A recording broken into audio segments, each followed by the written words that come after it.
A gente procurou fazer um livro que, dentro do pensamento democrático e progressista, se volta para essa questão que virou tabu nos anos 80 e 90, que é o papel do Estado na economia. O papel do Estado é uma quimera, porque mesmo os neoliberais sabem que o Estado tem um papel, e essa história da redução do papel do Estado, na verdade, é uma disputa pela agenda do Estado, né? Quer dizer, onde o Estado deve intervir, onde ele não deve intervir, qual o papel dele.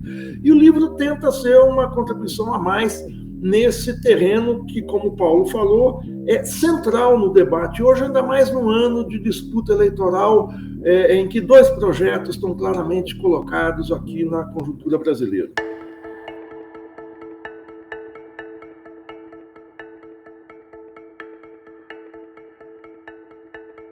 Olá, sejam bem-vindos a mais um episódio do nosso podcast Missão Desenvolvimento. Eu sou Paulo Gala e hoje vamos falar sobre a volta do Estado planejador, neoliberalismo em xeque. Esse é o título de um livro que acaba de ser lançado pelo professor Gilberto Marangoni, que está muito legal. A gente vai fazer uma conversa aqui sobre os capítulos do livro, sobre as ideias do livro. É um livro que é totalmente oportuno, né? Eu diria que não poderia ter saído em hora melhor, né? No momento em que o mundo repensa as políticas públicas, as políticas de Estado, e a volta mesmo do Estado, né? Um papel relevante em países como os Estados Unidos, com o que a gente tem chamado, por exemplo, do Bidenomics, né? Da volta da intervenção do Estado com o Bidenomics, ou com China, que continua firme e forte com o seu Estado planejador, e Europa, que tem repensado totalmente suas políticas agora, né, com a Alemanha a partir da questão energética, toda a discussão de transição verde, transição energética também, dos nórdicos, de França.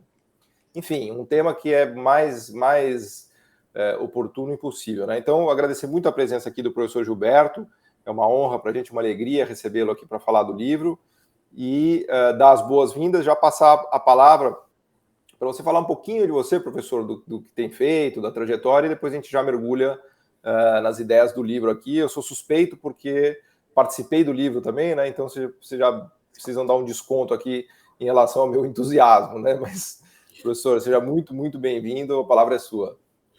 Boa tarde, boa noite, bom dia. Nós vamos ficar gravados aqui.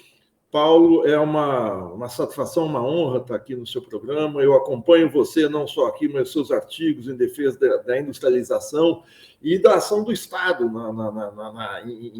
focada aí em alguns aspectos da economia. Eu vou falar um pouquinho, brevemente, da minha trajetória. Eu sou doutor em História Social pela Faculdade de Filosofia, Ciências, Letras e Ciências Humanas da USP. Minha pesquisa inicial foi sobre escravidão, daí eu pulei para tentar entender. Eu escrevi um livro sobre o Barão de Mauá, a industrialização e o desenvolvimento do Império. Eu fui pesquisador durante 4 anos, bolsista do IPEA, e escrevi sobre o grande debate do desenvolvimento dos anos 1944, 45, o debate entre o Roberto Simons e o Eugênio Goudin, para ver quais os caminhos da economia brasileira, se nós íamos ser uma potência agrária, como queria o Goudin, ou se nós iríamos enveredar por uma intervenção maior do Estado em favor da industrialização. Fui editor da revista Desafios do Desenvolvimento do IPEA e escrevi alguns livros, o mais recente é esse do Estado Planejador, e fiz uma coletânea também grande, com gente de várias áreas e de vários enfoques políticos dentro do campo progressista, que se chama 5.000 Dias, uma avaliação do que foram os anos do lulismo no nosso país. Esse livro, A Volta do Estado Planejador, foi lançado pela Contraponto. Mostra pra gente, mostra a capa aqui para a gente ver. A capa está aqui, A Volta do Estado Planejador. É um livro desses que para em pé, um tijolo de 500 páginas, livro, você sempre me fala, o livro tem que parar em pé. Tá bom, esse para, e tem 25 colaboradores. O prefácio é do professor Beluso, uma das maiores autoridades em desenvolvimento, industrialização e ação do Estado na economia, e tem, além do Paulo Gala, como ele próprio falou, eu vou citar algumas das pessoas, tanto da academia quanto do meio político. A gente tentou fazer uma amálgama entre quem está estudando e quem está intervindo diretamente na realidade, mas estão aqui o Aloysio Mercadante, o André Lara Rezende, que foi presidente do BNDES no governo Fernando Henrique, o André Roncalha, que é um estudioso, um professor da Unifesp, estudioso das questões do Estado na economia, o Antônio Corrêa de Lacerda, que é professor da PUC, presidente do Conselho Federal de Economia, o Denis de Oliveira, que faz um capítulo muito original e muito abrangente sobre a questão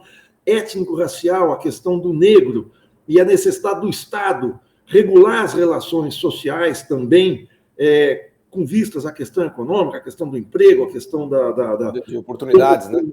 Da discriminação. Franklin Martins, que não é da academia, mas foi uma figura de destaque, foi ministro do governo Lula. A Isabela Nogueira, que escreve um capítulo sobre China, como o Paulo falou. O Zé Luiz Fiore, que é uma autoridade, talvez a nossa principal figura hoje, entre os analistas da economia internacional e na defesa do papel do Estado. O Zé Sérgio Gabrielli, que foi presidente da Petrobras no governo Lula. A Juliane Furno, que é uma revelação, uma jovem economista, que acho que já esteve aqui no seu programa, que escreve sobre a questão da mulher e o Estado. O Mário Bernardini, que foi vice-presidente da Fiesp e defende a questão da reindustrialização no Brasil, Paulo Gala. O Pedro César Dutra Fonseca, que é um dos maiores especialistas sobre o período Vargas e a construção do moderno Estado Nacional. A Rosa Maria Marques, que também é professora da PUC, uma grande especialista nas políticas de seguridade social. O William Ozaki, que é também um grande entendido, um grande conhecedor da questão do petróleo. A gente procurou fazer um livro que, dentro do pensamento democrático e progressista, se volta para essa questão que virou tabu nos anos 80 e 90, que é o papel do Estado na economia. O papel do Estado é uma quimera, porque mesmo os neoliberais sabem que o Estado tem um papel, e essa história da redução do papel do Estado, na verdade, é uma disputa pela agenda do Estado, né? Quer dizer, onde o Estado deve intervir, onde ele não deve intervir, qual o papel dele. E o livro tenta ser uma contribuição a mais nesse terreno que, como o Paulo falou, é central no debate. Hoje, ainda mais no ano de disputa eleitoral, em que dois projetos estão claramente colocados aqui na conjuntura brasileira. A gente falava há pouco, antes de começar a gravar, de uma entrevista do Fukuyama, né, professor? Se pudesse começar a conversa por aí. O Fukuyama deu, nesse dia 8 de setembro, desculpe, quinta-feira, uma entrevista no El País que o Globo traduz aqui. Ontem o Globo publica essa entrevista. O Fukuyama, em 89, publicou um artigo de muita repercussão na revista Foreign Affairs, que é talvez a principal revista estadunidense de política externa. Ela informalmente se vincula às diretrizes do Partido Democrata, mas eu digo informalmente porque não é uma revista do partido. E o Fukuyama, naquela época, escreveu um artigo dizendo que a história tinha chegado ao fim. Conhecido como o fim da história, né? O fim da história e o último homem. Isso virou um livro de grande repercussão. Eu acabei não falando, eu sou professor de Relações Internacionais, então eu acompanho muito na Universidade Federal. Esse livro é leitura obrigatória nos seus cursos. E é leitura obrigatória, eu recomendo para os alunos e tal. Então, o livro do Fukuyama foi uma espécie de, não de gatilho, mas uma grande teorização para aquela quase imersão neoliberal que o mundo viveu nos anos 80, 90, 2000 e tal. E o Fukuyama, de uns tempos para cá, vem dando passos atrás nessa sua defesa desabrida. Só para recapitular, ali era aquele clima de final da União Soviética, de consenso em Washington, de abertura financeira, de abertura comercial, né? Então o mundo estava entrando no auge do neoliberalismo, se a gente quiser, né? No início dos anos 90, né? Esse era o clima, sim. Né? Sim, e eram os anos do Consenso de Washington. 89 é justamente o ano do Consenso de Washington, é quando ele lança o livro.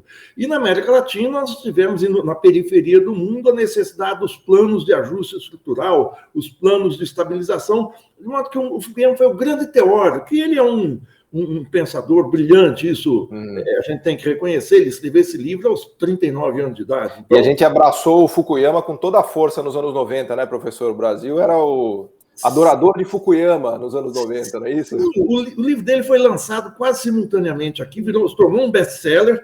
Ele dava entrevistas em talk shows, ele virou aquele intelectual da opinião pública, do debate público. Pop. Hã? pop, né? Virou um intelectual pop ali, falando a mensagem do momento. Né? E nos últimos anos, quem acompanha o Fukuyama, especialmente pela Foreign Affairs, vê que ele está dando passos atrás. E essa entrevista é muito interessante. A entrevista tem um título que, citando de memória aqui, é O Liberalismo Foi Longe Demais.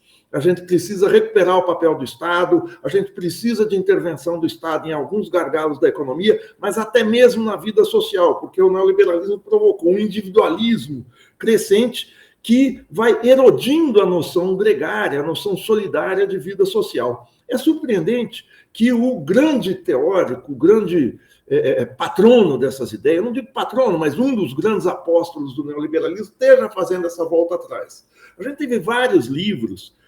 Eu, inclusive, no artigo meu, aqui no livro Neoliberalismo em Xeque, eu cito outro, o Samuel Huntington, que é um pensador conservador norte-americano, escreveu em 96 O Choque de Civilizações, para dizer do descolamento, não só civilizatório, mas cultural, étnico e tal, do mundo ocidental, cristão, branco e tal, ele não falava com essas palavras, do que era a periferia do mundo, né? Era uma coisa que não era explicitamente, era explicitamente uma defesa do mercado, mas ele ia mais fundo, captando ideias quase colonialistas do começo, do final do século XIX, sem explicitar, com uma roupagem moderna. E houve inúmeros reproduções, livros simultâneos a isso. O que acontece? Por que razão a gente resolve organizar esse livro, o Estado, a volta do Estado planejador? Desde a crise de 2008, consegue-se perceber de uma maneira mais ampla e mais concreta a disfuncionalidade dessa retirada do Estado do âmbito da regulação de vários aspectos da ação estatal, seja a regulação financeira, seja a regulação econômica, seja a regulação nas relações sociais, em específico nas leis trabalhistas, e essa desregulação torna a economia global tremendamente instável. A crise de 2008 é resultado disso. As instabilidades que a gente vive na última década também são resultado disso. Bom, explosão de desigualdade também é parte da história, diria, né? Essa explosão de desigualdade, essa fragmentação social em que a gente nota que é essa ideia do empreendedorismo, eu não vou mais ser trabalhador, eu não preciso de leis trabalhistas, isso foi introjetado no próprio trabalhador, na própria população, e talvez, aí você me corrige, Paulo, porque você também conhece mais do que eu, você como professor também da FGV, eu acho que a primeira grande reação que teve amplo respaldo, que teve uma repercussão grande, foi o livro da Mariana Mazzucato, O Estado Empreendedor, em 2014. Existiram várias, sempre houve gente defendendo a ação do Estado, mas ela conseguiu... Esse foi mais simbólico, né? Ela escreve um livro em linguagem, não em linguagem leiga, mas em uma linguagem acessível, desmontando a ideia de que, em especial, as empresas do Vale do Silício, nos Estados Unidos, tinham sido construídas por jovens geniais no fundo de garagem. Então, Steve Jobs tinha feito na garagem de sua casa, inventou um sistema operacional, o sistema Apple. Aliás, se tem um lugar que teve a mão do Estado, foi no Vale do Silício, porque desde a NSA financiando o Google, passando pelos computadores da IBM que tiveram financiamento americano, passando pelo financiamento direto que a Apple teve do governo americano, até chegar na Mazzucato, né? O Vale do Silício é uma produção também do Estado americano, né, professor? Produção das Forças Armadas Americanas, da Universidade, da NASA, enfim, aquilo além de o que você fala, financiamento direto. Então, não existe essa história de ausência do Estado.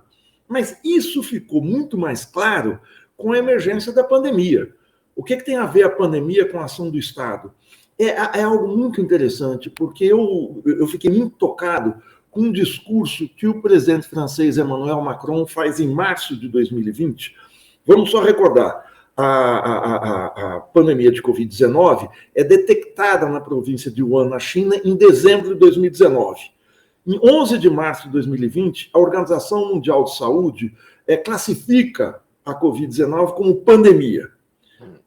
Menos de uma semana depois, o presidente Macron vai à televisão e faz um discurso de 20 minutos, muito interessante, muito importante, em que ele cita 20 vezes a palavra, 20 ou 21 vezes a palavra guerra. Estamos em guerra, estamos em guerra, estamos em guerra. Essa questão, essa noção de guerra não é uma figura de estilo, porque uma pandemia nessas proporções do que é, eu quase estou usando a palavra foi, mas eu faço votos que foi, mas ela ainda está entre... como se fosse título de filme de ficção científica dos anos 50, ela ainda está entre nós. Torcendo para que tenha sido. Torcendo para que tenha sido, mas ela atinge, ela tem uma expansão territorial, porque ela se desloca do sul da China para a Europa Ocidental por conta de viagens que pessoas, turistas, enfim, fazem. Ela chega na Itália, na Lombardia, é uma devastação. Você passa a ter 500 mortes por dia em maio, junho de 2020. Logo ela chega ao sul da França, chega à Alemanha, se espalha pela Europa. Em junho de 2020 está aqui no Brasil. Ou seja, ela vai tomando territórios. Assustado, de maneira assustadora, né? De maneira assustadora, mas quase como se fosse um exército de ocupação.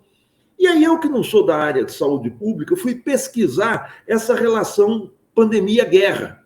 E encontro um estudo muito interessante de duas pesquisadoras da Escola Nacional de Saúde Pública aqui do Brasil, a Dina Ceresna e a Adriana Ribeiro, que colocam um estudo do começo dos anos 2000, justamente essa percepção da pandemia como quase um exército de ocupação. E exército de ocupação você não combate com ações individuais, ações de guerrilha, vale dizer, ações da medicina privada. Ou você combate de uma forma sistêmica, com um sistema de saúde de abrangência nacional, dos estados nacionais, como é o National Health Security da Inglaterra, o NHS, que é o SUS deles, como o SUS brasileiro, e os países onde a doença se espalhou mais, ou o país que se espalhou, foi os Estados Unidos, que não tem um sistema nacional de saúde. E na saúde se manifesta esse problema da falta de ação integrada, coordenada, sincrônica do Estado numa ação de invasão quase. E aí começa-se a falar no Brasil de SUS, e o SUS teve um papel que eu não preciso falar aqui, acho que você, Paulo, já falou disso também bastante. Mas não só o SUS, o próprio ações de Estado para restringir movimento de pessoas, restringir fluxos, lockdowns, foi uma ação do Estado muito ampla, né, professor? Não só restritar a medidas de saúde propriamente ditas, né? Por isso é que você cita a China, e a Isabela Nogueira escreve um capítulo aqui no livro justamente falando disso, quer dizer, a ação do Estado na China, e claro que isso provoca problemas, muitas vezes, de isolar áreas inteiras enquanto não existe vacina, para tentar impedir a propagação da doença. Claro que tem gente que fala, não, mas a China é uma ditadura, pode fazer isso. Mas essa questão não está em pauta, a questão de ditadura, não está em pauta o seguinte, como é que eu vou tentar isolar? A gente teve aqui em Araraquara, o prefeito Edinho Araújo, do PT, que conseguiu, com uma política de lockdown, que claro que provoca descontentamento. O Bolsonaro aqui no Brasil usou muito isso de maneira negativa, mas enquanto não havia vacina, era o que era possível fazer. Claro. E aí o SUS brasileiro é que consegue, com a distribuição maciça de vacinas no território nacional, a partir de 2021, e façamos justiça ao governador João Dória de São Paulo, que ele foi o pioneiro nessa questão, como homem público, a colocar a vacina como um direito público quase, é que consegue fazer esse combate. Então, Não, é porque a gente está falando desse contexto da volta do Estado planejador, um dos vetores certamente foi a pandemia, né? E toda essa história que... E aí, bom, então a gente precisa, a gente precisa reunir gente que está escrevendo em várias áreas sobre o Estado e vamos fazer um livro. E aí conversei e tive uma grande acolhida. Praticamente todo mundo que eu convidei, você foi um dos primeiros, e aí aceitou na hora também. Você fez junto com o André Roncalha, não foi? Isso, nosso capítulo eu e o André. Fez junto com o André Roncalha. Que é a gente reunir isso e convergir esse debate, porque ele está, embora de maneira muitas vezes não explícita, mas ele está por trás do grande dilema que nós temos. E não é preciso, como muita gente fala, dizer que o planejamento estatal é uma coisa de ditadura, que isso é uma imposição de cima para baixo. Não é. E aí o Pedro César Dutra Fonseca e o Adalberto Cardoso, que é um grande especialista em leis trabalhistas, mostram que a construção do Estado brasileiro, a intervenção do Estado brasileiro, ela se dá em democracia.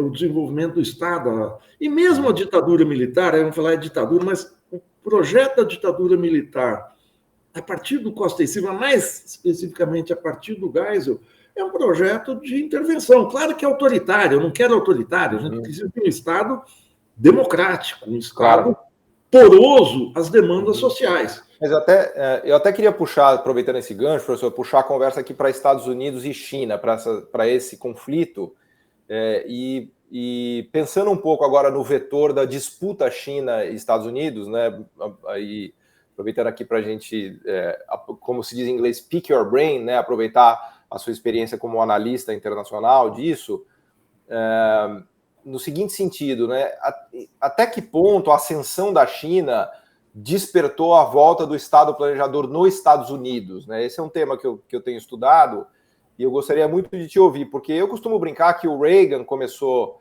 com a era neoliberal nos Estados Unidos, enfraquecendo os sindicatos e partindo para um Estado menor, né? Até o nosso amigo em comum, Elias Jabbour, ele brinca comigo, ele fala que nada, os Estados Unidos sempre foram intervencionistas por conta do keynesianismo de guerra, né? O Reagan foi muito eficiente na parte bélica, né? Porque ele praticamente dominou o mundo com a queda da União Soviética.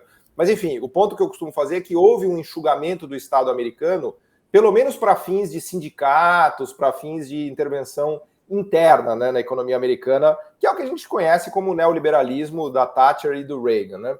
E o ponto que eu costumo fazer é que, pós-final dos 80 e início dos 90, a China foi se valendo disso e ocupando esse espaço com o seu próprio Estado planejador, né? Construindo aquelas cidades ali, os polos litorâneos de Shenzhen, né? Todas as cidades que tiveram aquele desenvolvimento industrial que a gente sabe, e deu tudo muito certo na China. E as coisas nos Estados Unidos, num certo sentido, começaram a dar errado, porque os Estados Unidos começou a ficar para trás, com desigualdade aumentando, perdendo terreno tecnológico, e de repente a China surge como um possível rival, ou pela primeira vez, a uma ameaça, né, em relação aos Estados Unidos, vindo da China, que tinha e que tem um Estado totalmente planejador, né? Então, a pergunta que eu te faço, né, e a reação que eu queria ouvir de você, né, a gente tem no livro vários capítulos que mal ou bem falam sobre isso e a sua própria análise, né, é o seguinte: até que ponto o Trump e depois o Biden, a volta do Bidenomics, até que ponto essa volta do Estado planejador nos Estados Unidos também pode ser lido como uma reação à China, como uma reação ao Estado planejador da China? Até que ponto o próprio Fukuyama ou a Mazzucato, sem dúvida, talvez tenha sido influenciado pela China, né? Como é que você reage a tudo isso, professor? Como é que você analisa esse vetor China? Porque certamente a pandemia foi um dos vetores, o aumento de desigualdade foi outro dos vetores, mas eu acho que tem um conflito Estados Unidos-China que é parte interessante da história também, não? Eu acho que isso é claro e ocorre. Quer dizer, a China não é ainda a maior economia mundial, a China não tem a moeda, não tem a liquidez mundial, quer dizer, o mundo não é dominado pelo renminbi, ou pelo yuan, pela moeda chinesa, o mundo é dominado pelo dólar, pela economia do dólar. Mas o ritmo de crescimento da China, e eu acho que é isso que importa, o dinamismo da economia chinesa, hoje em dia, e aí você estou falando com um especialista, você e o Elias, eu vejo às vezes programas com vocês. A gente fica discutindo lá se tem neoliberalismo ou não nos Estados Unidos. Que tem, mas eu digo isso, a questão do neoliberalismo não é a falta de intervenção do Estado, é a agenda estatal onde está localizada, ela está muito mais localizada no setor financeiro, para proteger os ganhos financeiros, do que no dinamismo industrial. E o dinamismo industrial da China é impressionante. E é isso que muda o ritmo das economias e a competição tecnológica, que se tornou uma disputa comercial. E agora o Antony Blinken, agora no início do ano, durante a guerra, o livro lamentavelmente não pega a guerra ainda, ele diz que a China afeta o nosso modo de vida. Né? Ele coloca a disputa com a China. Qual livro é esse, professor? Hã? Qual livro é esse? O nosso livro não coloca ainda a guerra. Mas o Antony Blinken, o secretário de Estado dos Estados Unidos, numa conferência em abril desse ano, se não estou enganado, numa conferência nos Estados Unidos, diz o seguinte, que a China não é só um competidor econômico, não é só uma guerra comercial, mas a China afeta o nosso modo de vida. A China é um modo de vida, ele diz isso. O way of life, não é? Afeta a nossa American way of life, que é mais ou menos o linguajar que os presidentes, ou que o mundo da Guerra Fria, entre 1947, da doutrina Truman, até 1991, a queda da União Soviética, diziam da União Soviética. Eles afetam o American way of life, a livre iniciativa, o laissez-faire, a liberdade de empreendimento e tal. Quando o Blinken recoloca isso, é um recibo que ele está passando justamente para isso que você está falando, desse dinamismo extremo da economia chinesa. E a China, ela é fruto, e vocês escutem muito isso, para mim, de um gênio do final do século XX, que é o Deng Xiaoping, que começa com as zonas de, como é que chama? Zonas de exportação. Zonas especiais de exportação. Especial de importação, que muita gente fala, está entrando a economia privada na China. A China tem iniciativa privada, aliás, é uma das características da diferenciação da economia chinesa com a economia soviética. A China não tem uma economia centralizada, existe uma grande autonomia entre as províncias chinesas, até uma competição entre as empresas estatais, o que criou um capitalismo de Estado, um socialismo de mercado. Isso aí é a discussão para o Elias Jabbour. Essa é a grande discussão que ninguém resolve. Mas esse dinamismo da economia chinesa, ou seja, existe um planejamento estatal, de fato, nas áreas de investimento. Quer dizer, aquela questão do grupo ANT, né, aquele IPO que eles tentaram, que você comentou aqui também, aliás, eu aprendi isso com você, né? Em 2 dias antes dele fazerem um IPO, quer dizer, uma abertura de capital na Bolsa de Nova York, o Estado chinês falou, não, isso não vai andar. Então, existe, muita gente fala, é a mão de ferro do Estado. Enfim, mas eu não vou entrar aqui, porque é seara sua, eu posso falar bobagem, mas aí você está aqui para me corrigir. Mas essa competição China e Estados Unidos, sem dúvida nenhuma, recoloca essa questão do Estado, e não é só a China, é a economia indiana também, que é um país capitalista, quer dizer, o Estado na Índia tem um poder muito grande. A guerra acentua isso, né? A guerra acentua porque a guerra demanda economia. Agora a gente está falando da guerra Ucrânia-Rússia, só para situar, que são tantas guerras aqui. É verdade, senão a gente vai pulando de um lado para outro, é bom você puxar essa questão. A guerra Ucrânia-Rússia coloca o papel do Estado como questão central, quer dizer, como é que o Estado alemão vai resolver o problema energético na Europa? Vai ter que ter uma intervenção maior, vai ter que haver um planejamento distinto. Então, a resolução de crises na história, de crises, de disfuncionalidades do mercado, sempre são resolvidas pelo Estado. E algo que eu coloco, e que o Beluso coloca na introdução, é que não pode haver essa trombada, essa contradição entre Estado e mercado. Até porque o mercado é uma criação do Estado no final da Idade Média. Quer dizer, é o Estado quem garante a moeda. A moeda é o meio da circulação de riquezas, né? Não é só uma unidade de compra, mas ela é criada, garantida e legitimada pelo Estado. E o próprio espaço físico, né? O espaço físico onde as transações são feitas e as leis que regulam, não só a moeda, né? Ela depende do Estado que garanta aquilo, né? E aí você começa exatamente a ter sinais de teóricos dos Estados Unidos, ou nos Estados Unidos, ou do mundo europeu, americano, da Europa Ocidental, pedindo ou constatando a necessidade do Estado. A Economist, tem uma edição da Economist que eu cito aqui no meu artigo, em maio de 2020, no começo da pandemia, escreve um artigo, se não me engano, é de capa. A pergunta é, a Covid-19 matou a globalização? Porque todos os estados passam a planejar não apenas a ação na saúde, mas a injetar doses maciças de dinheiro para reverter o ciclo descendente, ou seja, a crise econômica motivada pela pandemia. O Estado americano joga bilhões de dólares. Quer dizer, a Bidenomics, aquele plano inicial do Biden, que era investir 4 trilhões e 100, aí você também me corrige aí. E continua, né? Eles continuam colocando. Acabou de passar só os semicondutores, foi 250 bilhões de dólares para semicondutores, né? A Europa Ocidental toda jogou muito dinheiro, e mesmo o Brasil, com teto de gastos, no primeiro ano, em 2020, joga 700 bilhões de reais na economia para tentar reverter o ciclo.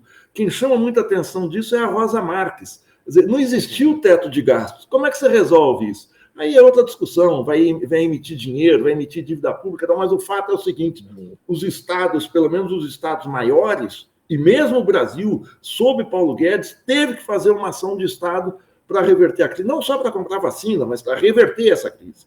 E aí a Economist, em maio de 2020, sai com essa manchete. A Covid matou a globalização. Um outro colunista de muito prestígio da Foreign Affairs, que é um conhecido professor da London School of Economics, que é o Branko Milanovic, que é sempre interessante ler, ele escreve o seguinte, nós estamos voltando a uma economia autossuficiente.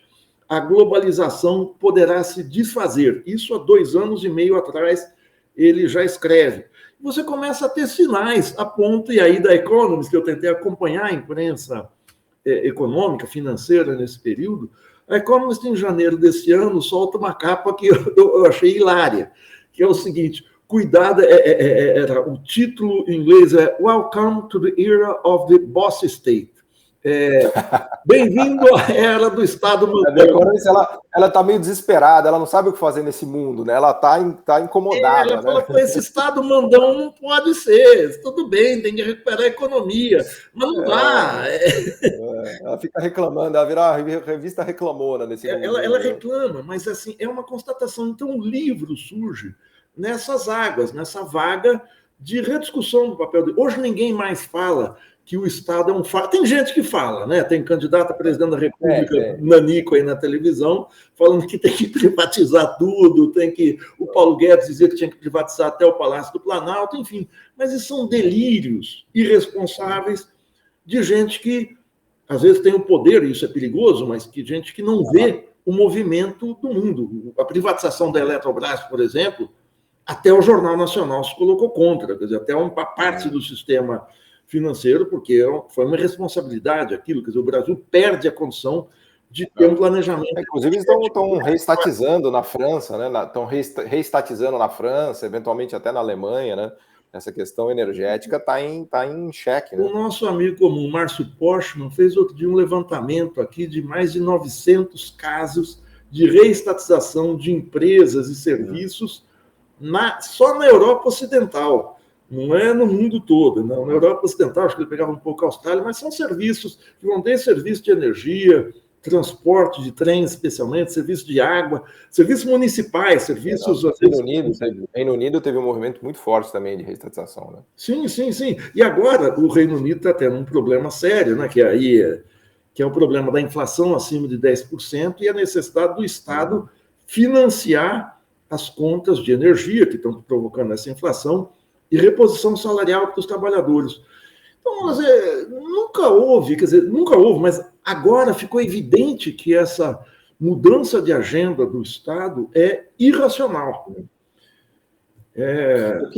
Eu queria aproveitar um gancho aqui, professor, de um tema, infelizmente a gente está chegando no final aqui, já o tempo passa muito rápido, começa a me dar agonia.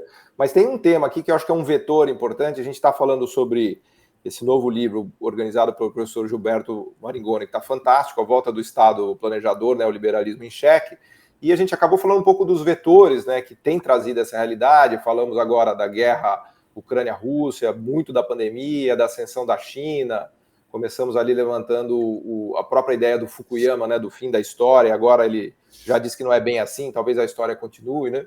Mas tem um vetor aqui que eu gostaria de ouvir uma palavrinha sua, que é da questão climática, das transições climáticas, da agenda verde, porque eu acho que esse é um vetor importante também, né? Até porque agora os países começam a sentir na pele as consequências do aquecimento global e da mudança climática, né? A Europa está sendo acometida agora por todo esse drama da guerra de Ucrânia e Rússia e dos custos de energia, especialmente na Alemanha, mas não só isso, tem uma seca na Europa, que é a maior seca dos últimos 500 anos, que está praticamente secando os maiores rios europeus e causando um caos logístico, né? O Reno, que está praticamente seco, né? Que conecta a Suíça até Roterdã, lá na Alemanha, é uma catástrofe, né? Então, como é que você enxerga o papel aí do aquecimento global, da transição energética e da chamada...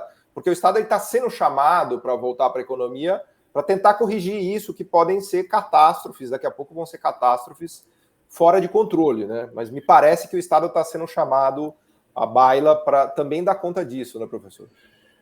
Paulo, a agenda climática ela começa a ser colocada nos anos 60, com a questão da poluição e tal, mas aquilo naquela época era muito satirizado, desqualificado por setores conservadores que diziam que isso era coisa de ecochato. Não sei se você se lembra, talvez você seja mais novo que eu.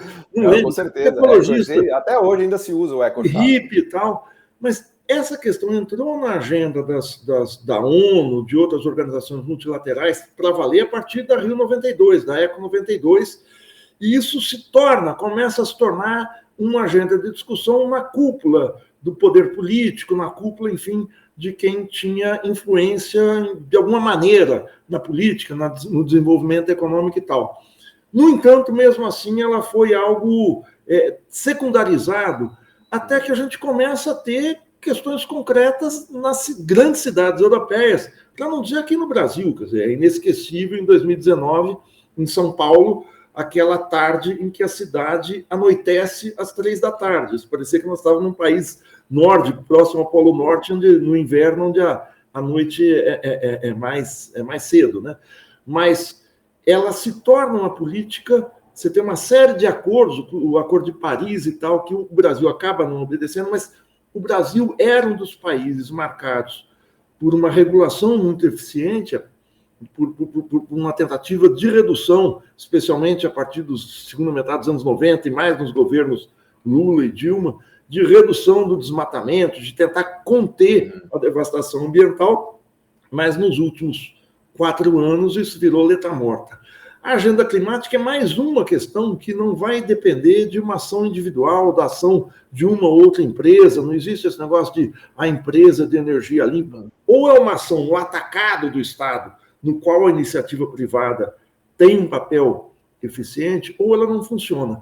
Aliás, eu quero chamar a atenção para uma ideia colocada na orelha do livro pelo ex-chanceler Celso Amorim, que ele diz o seguinte: a ação do Estado não tem contradição com a iniciativa privada. Ao contrário, é necessário haver uma sincronia e uma interação para que essa ação seja coerente, de alguma forma. Não é colocar um dirigismo estatal de cima para baixo. Ou até mesmo potencializada, né? Ela pode ser potencializada pela iniciativa privada. Exatamente. Eu não sei se está terminando, mas eu queria... eu queria até, justamente, a gente tem mais uns minutos, eu queria te deixar esses minutos finais para você falar sobre o que você quiser, né? Porque eu fiquei fazendo um monte de pergunta aqui do meu interesse, né? Das coisas que eu li do livro, das coisas que me falam ao meu coração, né? Mas eu queria te deixar aqui agora para falar, enfim, do que se quiser falar, o espaço é seu, professor. Não, obrigado, Paulo. Não, tá, você não foi de seu interesse, foi de interesse geral e a gente teve uma interação muito boa aqui. Não, eu quero pegar o seguinte, é um livro muito importante, eu quero citar um parágrafo de um pensador que é o Karl Polanyi, um pensador da primeira metade do século XX. O Polanyi escreve um livro chamado A Grande Transformação. Ele escreve nos Estados Unidos esse livro.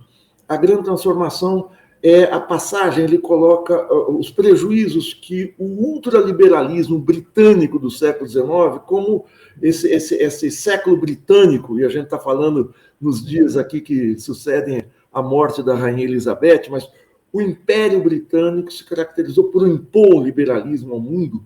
E esse liberalismo, o Polanyi analisa que termina em catástrofe.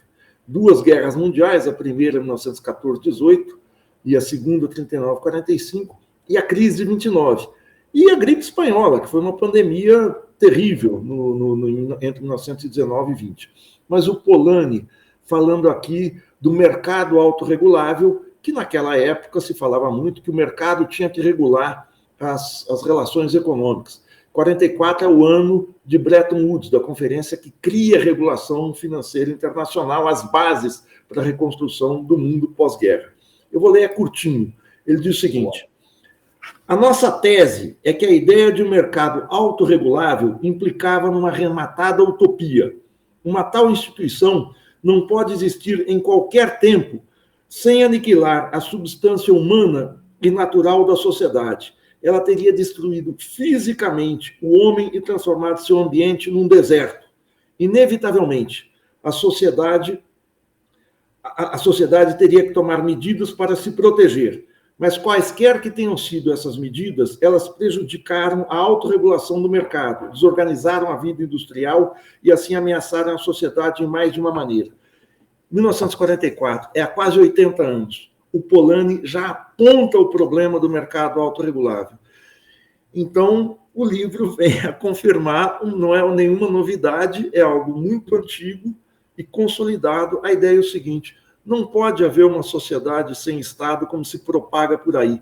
É preciso haver essa interação, mas com o Estado, gente. O Estado é um pacto social. O Estado não é algo acima da sociedade. O Estado é criado pela sociedade.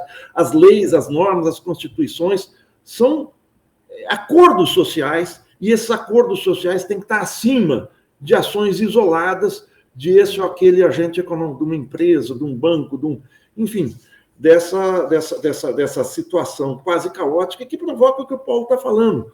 A devastação ambiental é uma das faces mais preocupantes e dramáticas de um mercado totalmente desregulado. Vamos devastar, vamos cortar, vamos deixar a boiada passar, e daqui a algum tempo a gente pode não ter nem boiada para passar, porque o clima, a situação dramática do meio ambiente também devasta a vida como a gente conhece.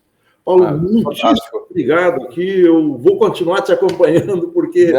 Eu que agradeço, professor, essa sua última conclusão aqui. Fechamos com chave de ouro, trazendo o Karl Polanyi aqui, essa discussão sobre o que eu vou chamar, na falta de um termo melhor, dos valores sociais contra os valores econômicos, né? Que a gente, na medida em que a gente põe os valores econômicos acima dos valores sociais, acontecem coisas esquisitas como pessoas morrerem de fome, o planeta ser destruído ambientalmente, pandemias fora de controle, né? E tantas outras coisas, né? Então, eu acho que o Polanyi é uma bela lembrança, aqui, um belo registro, né, para a gente mostrar a atualidade do seu livro, né? A atualidade do livro. Do nosso livro, né? Do nosso livro, né? Pensando aqui, tem um lado até meio triste, porque a gente está em 2022, né? Tendo que refletir, citar o Polanyi em 1944, né? Falar, passou aí 80 anos, né? E estamos na mesma, num certo sentido, né? Porque a gente continua debatendo as mesmas coisas, continua com problemas muito parecidos, né? De guerra, de invasão, de pandemia, de clima, né?